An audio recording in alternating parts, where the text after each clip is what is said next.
Ayan mga boss, meron tayong bagong biktima. Isang buong pamilya. iPhone 13 Pro Max po pala to. Nag-white screen. Bigla na lang daw nag-white screen. Ayan, ginagawa na natin dyan. Medyo matumi ang kamay natin dyan. Meron kasi tayong ginagawang printer.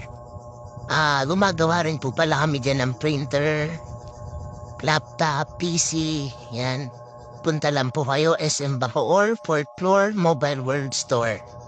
Meron din tayo dyan mga unit.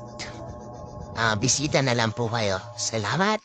Ayan, babaklasin na natin dyan. Konting ingat, doble ingat, triple ingat ang gagawin natin dyan. Baka batis ka rin natin yan. Baka imbis na kumita, mag-abono pa tayo.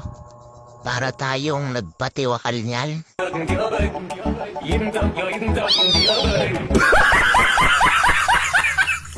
At ayan, nabaplas na nga natin, ihiwalay na lang po natin yung LCD. Para maumpisa na natin gawin.